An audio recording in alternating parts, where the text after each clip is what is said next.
Hey guys, this is Allie with Northern Point Photography, and today I'm going to be giving you all the insider tips and tricks that you need to know if you're planning to see puffins off the coast of Maine.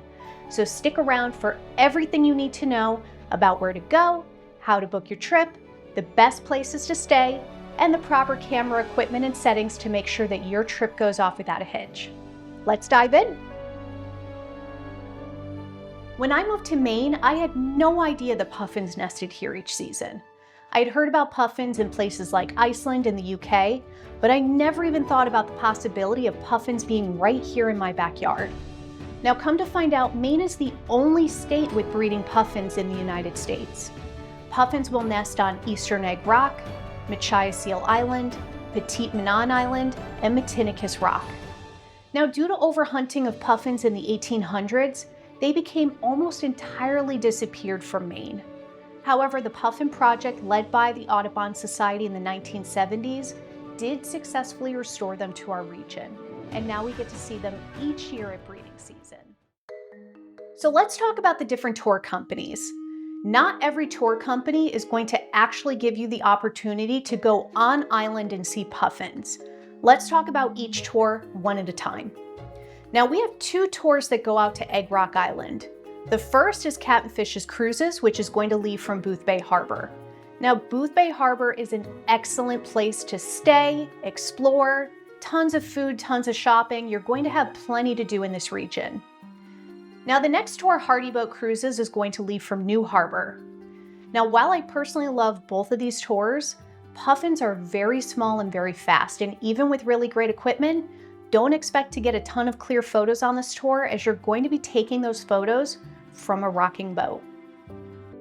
Two tours will go to Petit Manan Island. The first tour company, Bar Harbor Whale Watch Company, leaves from Bar Harbor. Now, Bar Harbor is near Acadia National Park, and there is a ton to do in this region, so I highly suggest that you take advantage of not only the puffin tours, but their whale watching tours. There is also a second company, Acadia Puffin Cruises, that leaves from Steuben. Now, just like the Egg Rock tours that I told you about, you won't actually get on island to view the puffins. This is a tour boat only cruise around the island. So let's talk about the main event, the reason that you are probably watching this video. Let's talk about the tour companies that actually give you the opportunity to go on island to see the puffins. There's only one company in Maine that allows you to go on island, and that is Bold Coast Charter in Cutler. Now, Bold Coast is only one of two tour companies that are permitted to go onto Machias Seal Island.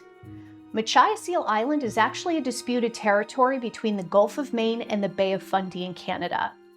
Sovereignty of this island has been disputed by the US and by Canada. This island has a lighthouse that's manned by Canadians, but it's also home to some puffin researchers during the season. Now, the other tour company with a permit to visit Machias Seal Island is going to be Sea-Watch Tours out of Grand Manan. Both of these tour companies are able to take you on an excursion not only to the island, but into bird blinds on the island to photograph the puffins up close for about 2 hours. So let's talk about specifically how to book these tours. Now, one of the first things that you need to know about these tours is you have to plan them months in advance. Months. Both tour companies that go to Machias Seal Island typically open their reservations in February or March. This year in 2025, they're opening their tickets in March. Now, the best way to monitor this is to go to their Facebook pages and their websites to find out the date that they actually plan to open tickets. Now, when the date and time is announced, it is going to be like winning the lottery to snatch up these tickets. You have to be ready at your computer with your credit card in hand. Now, once the ticket sales open up, you're going to be placed into a queue and given a number. Don't be discouraged if your number is a couple hundred or more, all right? It does go by pretty quickly. Do not refresh your page during this time. If you refresh the page, you are going to be kicked back to the back of the line. I made that mistake more than once. Now, once your number is up, be ready to snatch up the next available date and check out. Just know that even if you select the tour, even if you get it into your cart, If you don't check out fast enough with the date, it can be stolen out from under you, and you will be placed right back into the queue all over again. So don't try to take too many tickets at once. If you get greedy, you have the absolute risk of getting all of those tickets taken away from you. So try to take only about 1 or 2 tickets at a time. So when is the best time to visit the island? In my personal experience, I would say mid-July. That's also the most popular time. It's when puffins are feeding their chicks and they're fishing more. Tours in June can be a little bit harder just because there's more fog and rougher seas, so more of these tours get canceled. Now, tours in August are a little bit of a toss-up. Puffins start to go back to the ocean around this time.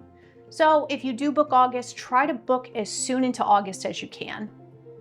Now, you're also going to need to know that even if you win the lottery and score tickets to the island, at least 40 to 50% of these tours get canceled due to rough seas. Some seasons, that number is even higher, which definitely accounts for why tickets are getting higher and higher in price. Try to get tickets for multiple tour dates in case your date is canceled, so you have a backup plan. So congratulations! You have tickets to Puffins! You made it through all of that. Now what? Now you have to plan your accommodations. Accommodations also go very quickly, so you're going to want to book where you're staying as soon as possible, because both of these tour companies are located in less populated locations with very limited accommodations. Now, if you booked with Bold Coast Tours, I do recommend you stay in Lubeck, where there's plenty of things to do even if your tour is canceled. My favorite hotels are the Inn on the Wharf and the cabins at West Quoddy Station. Now, if you're looking for something a little bit more budget-friendly, there are a couple of motels, and you can also find an array of Airbnbs in this area as well.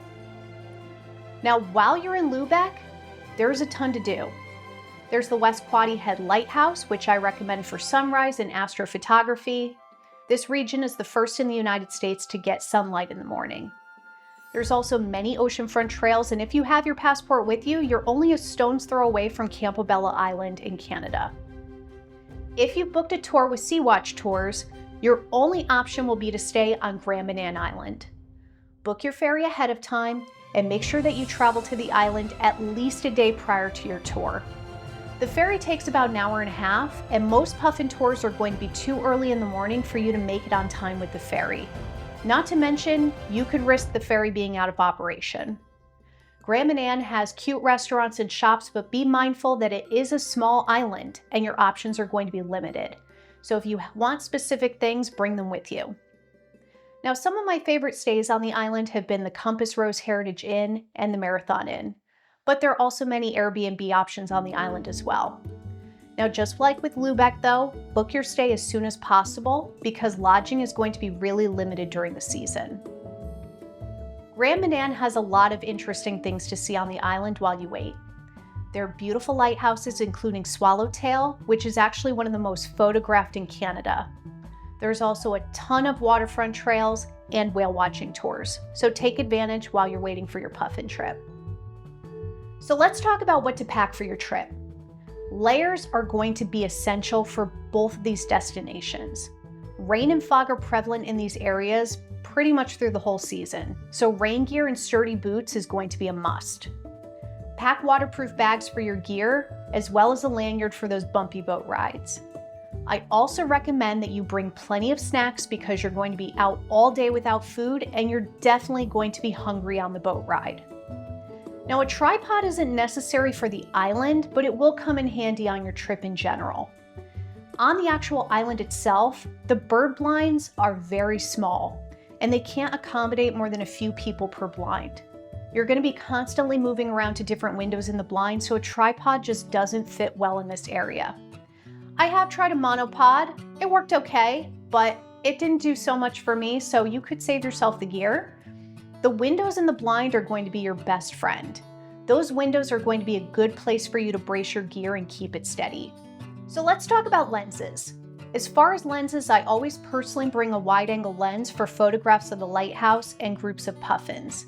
There are also a lot of rocks around the island and right next to the bird blind, so there will be some puffins just within an arm's reach of you. But don't count on just a wide-angle lens. Probably the bread and butter of this trip is going to be a telephoto lens for those intimate puffin shots. I personally bring my 150 to 600 millimeter lens, but I would say get a lens that can at least go to 400 millimeters, even if you have to rent one for the trip. Bring multiple memory cards because you will go through them quickly when you're in burst mode. And extra batteries are going to be an absolute must for this trip, so make sure you pack plenty of them so you're fully prepared. No matter which tour and destination you choose, your tour will be very similar. Now remember when I told you that many tours are canceled? Well, get ready to be disappointed. I hate to be the bearer of bad news here, but tours are usually canceled the night prior to your tour or even the morning of your tour. Even if you get an email the night prior saying that your tour is good to go, you could check your email in the morning while you're having your breakfast and your tour could be canceled. Checking your email constantly throughout this trip is going to be crucial because you're not going to get a phone call regarding cancellation. Machias Seal Island is basically a tiny rock in the middle of the Atlantic Ocean, and the Atlantic doesn't care about your travel plans. You could book months in advance, clear your schedule, and still end up watching puffins from a television instead of from the island. Until your feet physically touch the dock of Machias Seal Island, there is a chance that your tour is canceled.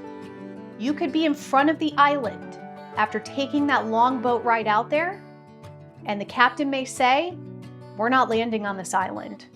Even if the weather looks amazing and sunny, the tide 10 miles out in the middle of the ocean may not be as forgiving. Now, your tour time can also vary based off of the tide schedule as well, so make sure you're not planning anything for after your tour. Some tours start early in the morning, like 7, 8 a.m. Others will start a little bit later, like 1, 2 p.m. Now, to understand why tours get canceled, you have to understand the logistics of landing on Machias Seal Island.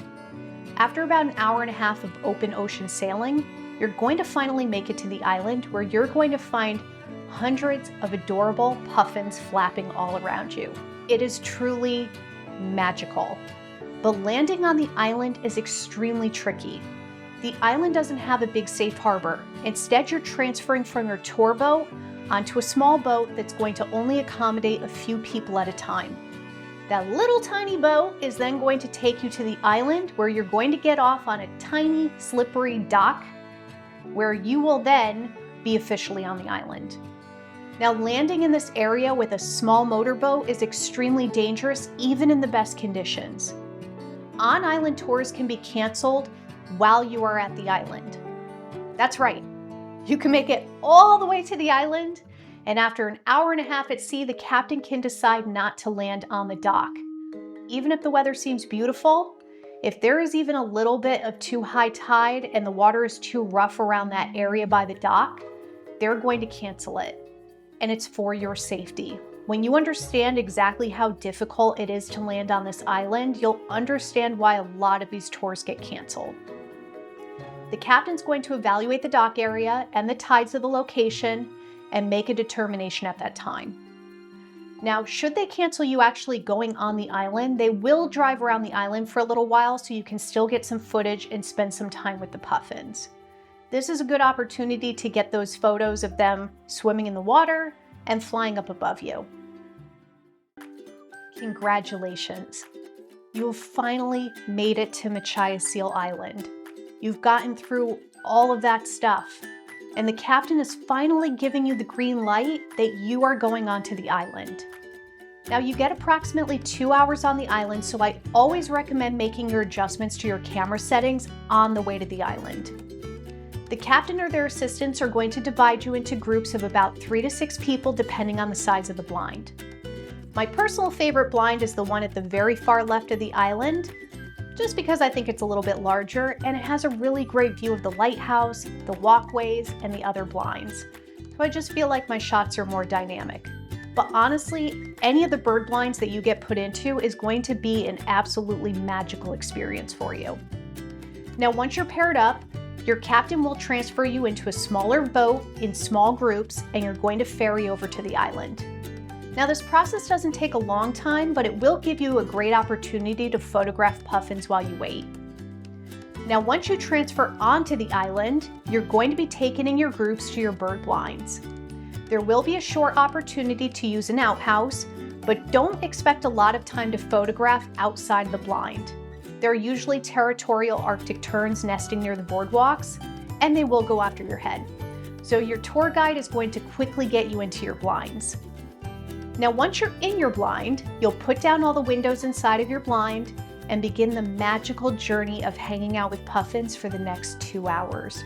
And let me tell you, it is a life-changing experience. Photographing the puffins on the island can be extremely overwhelming your first time, and your second time, and your third time.